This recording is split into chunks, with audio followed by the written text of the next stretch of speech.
Something happened that's very important. We started talking about collective economics.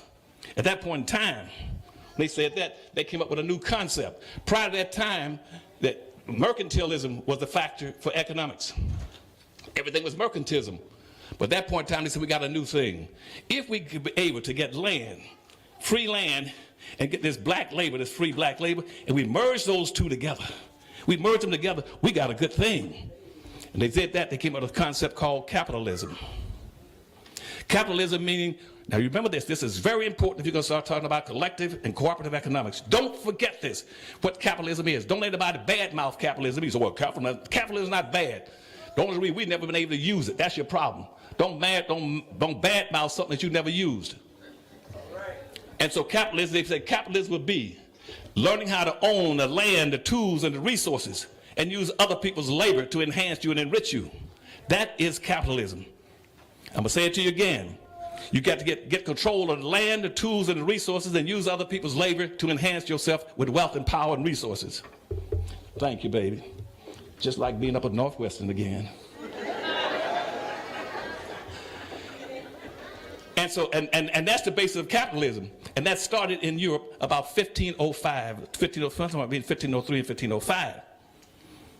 And that once they got that set up, another thing about 10 or 15 years later, another concept popped up called politics. And you have to understand this. Politics has no power. Don't mess around with politics unless you understand what you're dealing with. Politics is simply a process that came into existence in the 15th century that says what? It says that based on a simple premise of quid pro quo. It's a process that decides who's going to get what benefits out of life. So they started politics as we know it today. That started about 1515 or 1520 in that general time frame. Politics' primary responsibility is to protect those people who got the money. Is to take care of that. What controls politics is economics.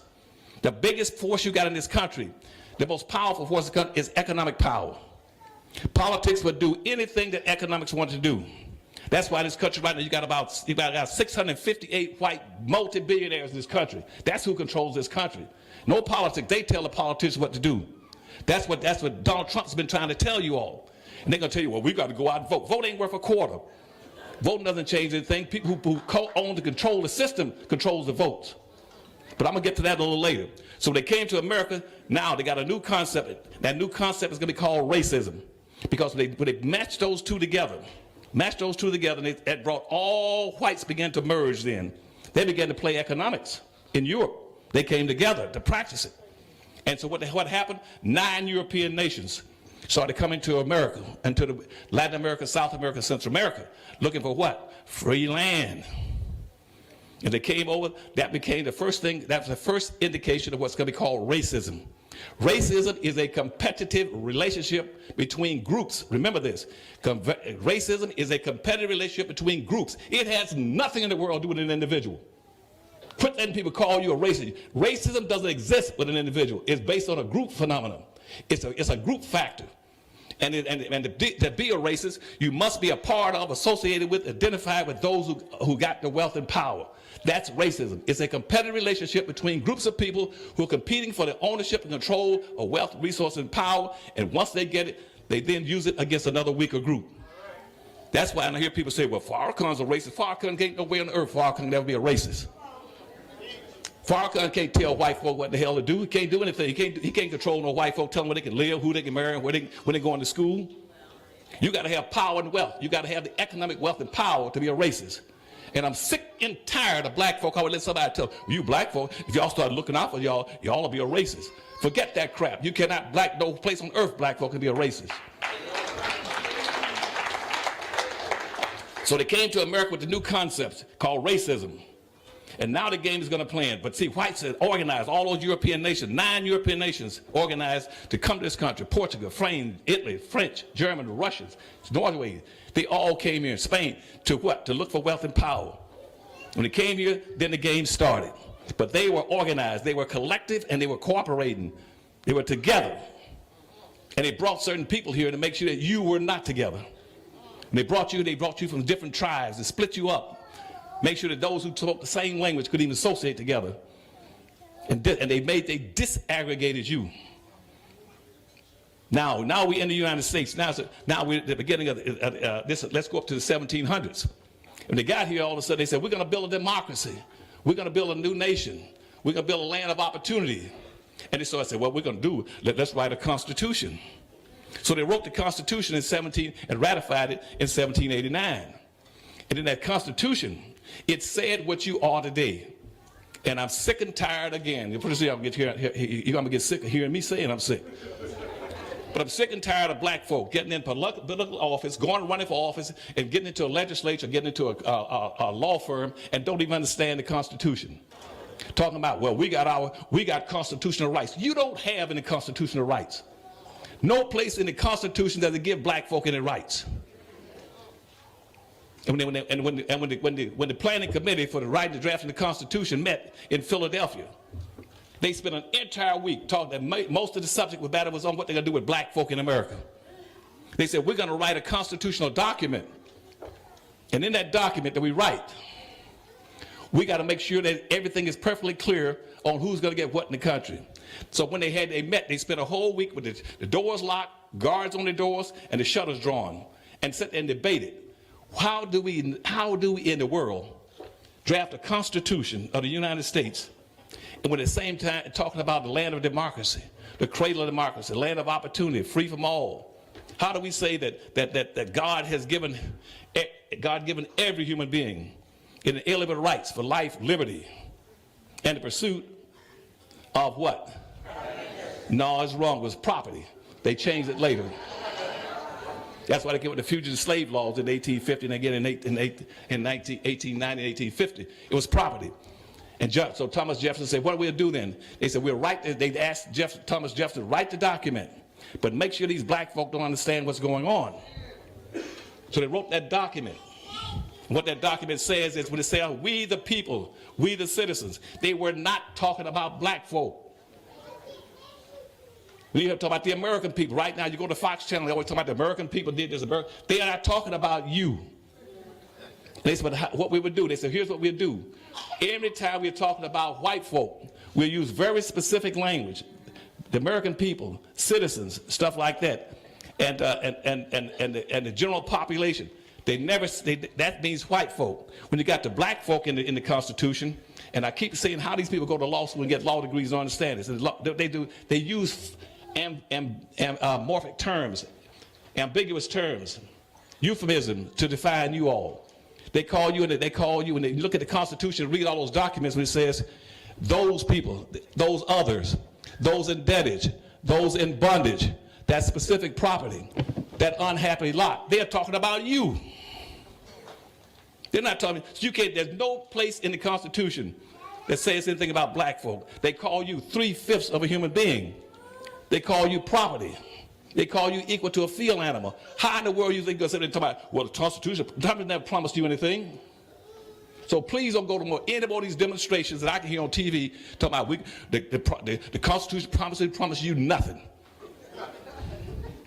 And all they did was organize all the whites. And the Constitution became an affirmative action plan.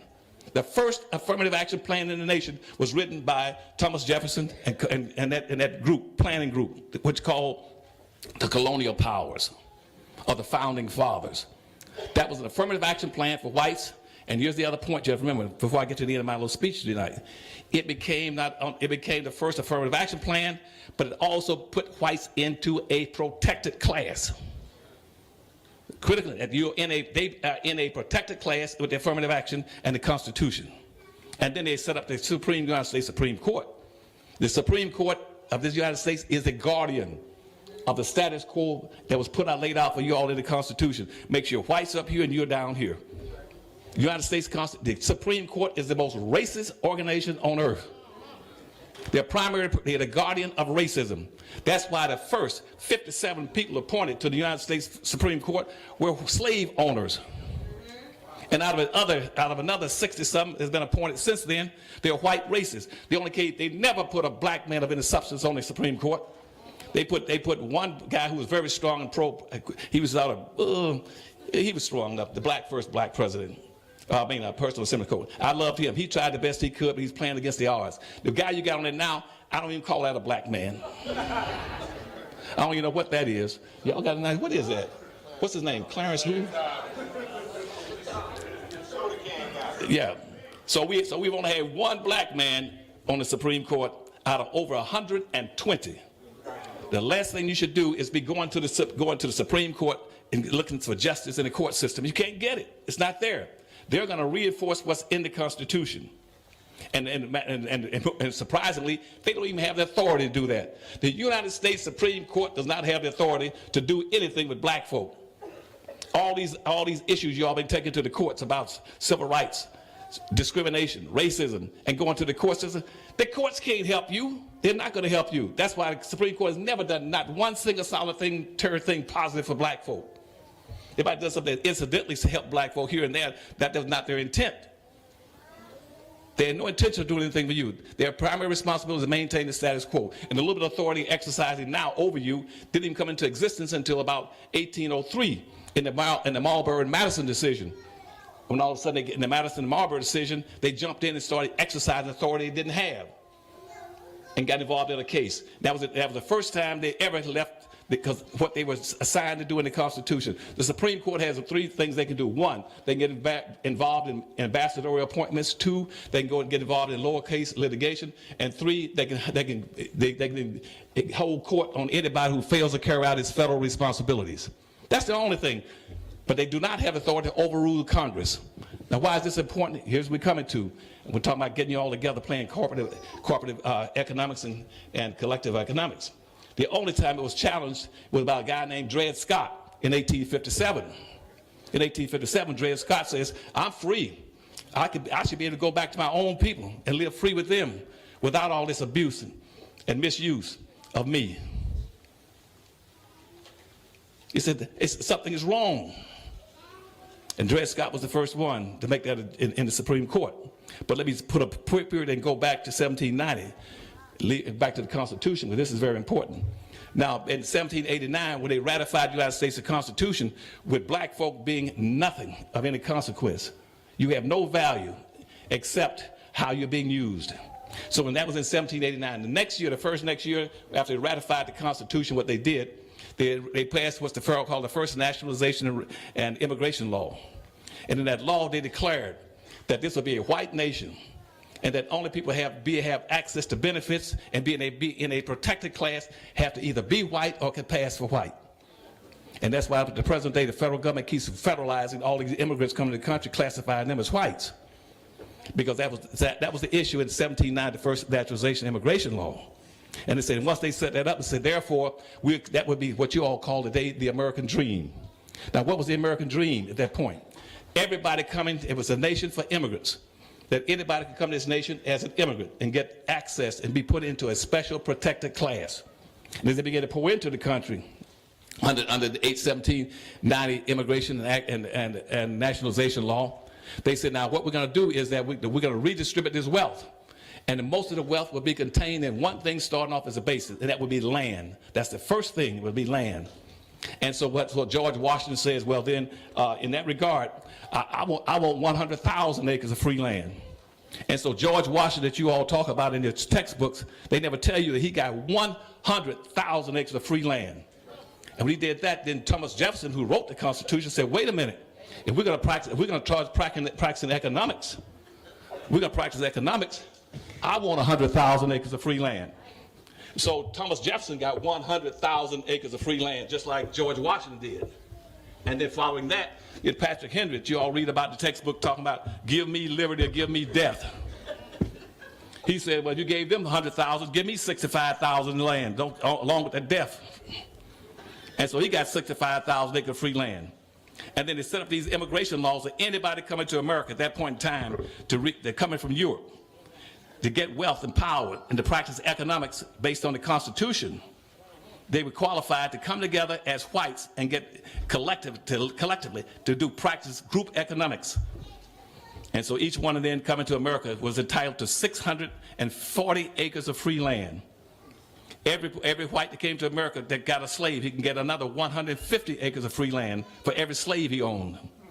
They gave the railroads. You had about something like 11 railroads. 11 railroads picked up over 24 million acres of land.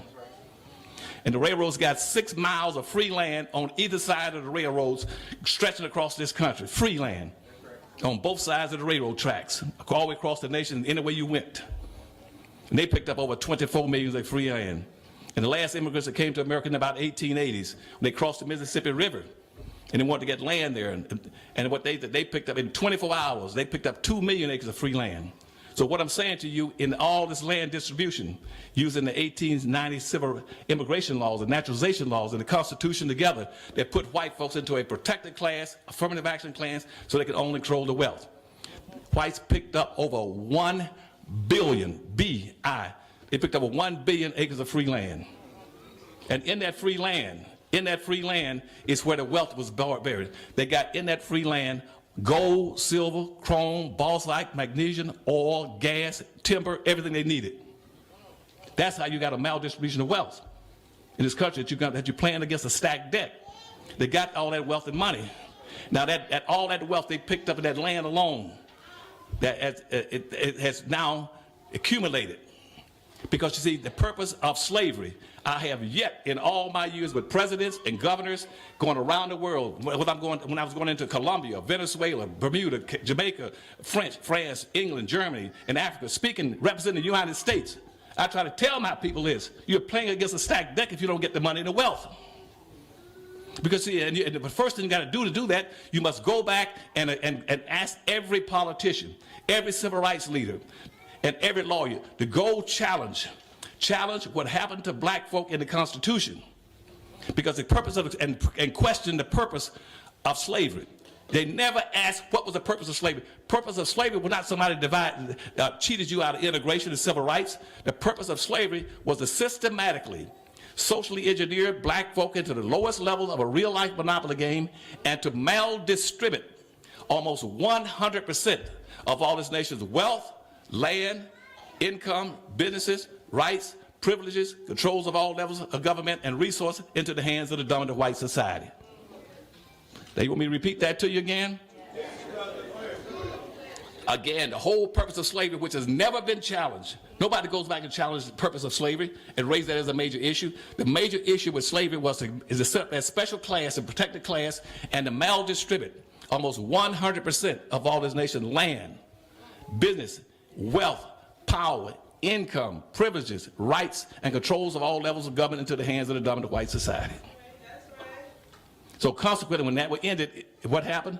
That black folk, by the time you get by the end of the Civil War, black folk only had one half of one. That's all the wealth they had in the 1860s on the eve of the Civil War. You're playing against a stack, and at that time, when the Civil War ended, the average white person had 3,500 more time than the average black person. Now, I'll go back to Dred Scott. When Dred Scott then, in 1857, went to court, what Dred Scott was saying, he says, I need to be able to get out here and get with my own people and do and build some things and acquire some wealth and power so we can practice some group economics. Right. And so the Taney court says, Supreme Court says, no, you can't do that. Because, see, the Constitution has you defined. And see, you are classified as property. Dred Scott you cannot own property because you are property.